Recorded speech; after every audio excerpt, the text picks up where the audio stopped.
There are two views of the Israeli military, what you hear in most of the media and the truth. I'm going to tell you the truth. I was the commander of British forces in Afghanistan. I have fought in combat zones around the world, including Northern Ireland, Bosnia, Macedonia and Iraq. I was also present throughout the conflict in Gaza in 2014. Based on my experience and on my observations, the Israel Defense Force, the IDF, does more to safeguard the rights of civilians in a combat zone than any other army in the history of warfare. Why is this so? Firstly, Israel is a decent country with Western values run on democratic principles. Israel has no more interest in war than Belgium does. In fact, Israel has never started a war. The only reason it ever goes to war is to defend itself. And it has to defend itself because, unlike Belgium, it is surrounded by countries and armed groups that want to destroy it. Secondly, Judaism, with its unsurpassed moral standards, remains a major influence on the citizens of Israel. I say this as a non-Jew.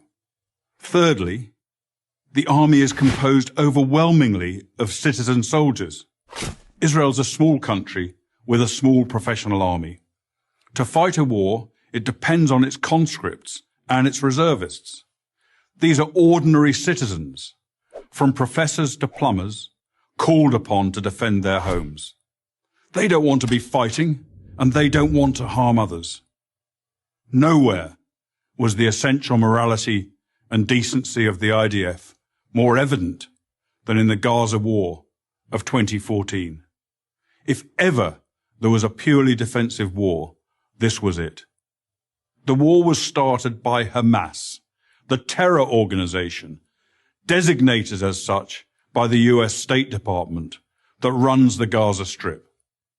In the first 6 months of 2014, Hamas launched hundreds of rockets at Israeli civilians.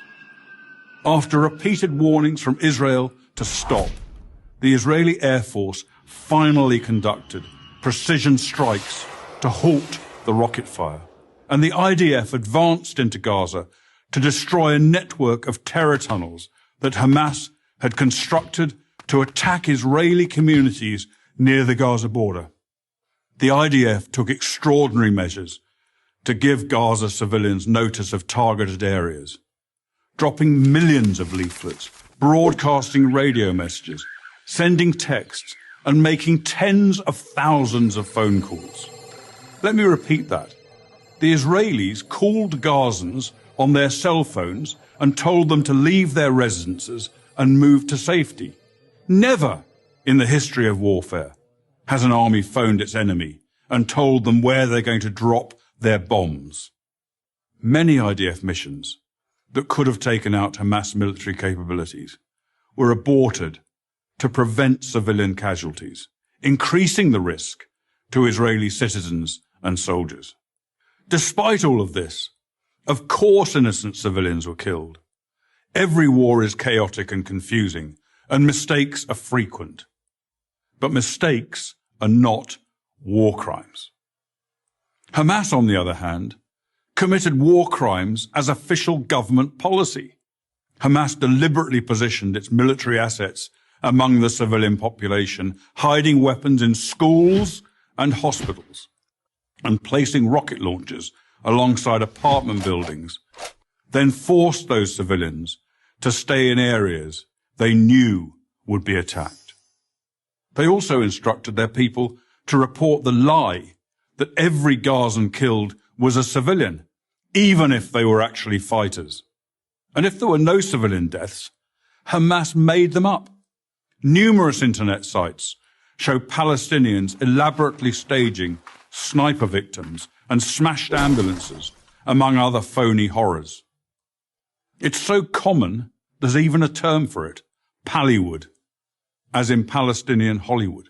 Ironically, it's the leaders of Hamas themselves who best understand the extraordinary measures the IDF will take to protect innocent civilians. They take full advantage of Israel's decency and adherence to the laws of war. No army takes such risks in order to protect civilians as the Israeli army does. I say this as a professional soldier. I say it because it's true, and people who care about truth should know it. I'm Colonel Richard Kemp for Prager University. Join Prager University. Click here to subscribe to our YouTube channel. Click here to sign up for free at prageru.com for quizzes, contests, and prizes.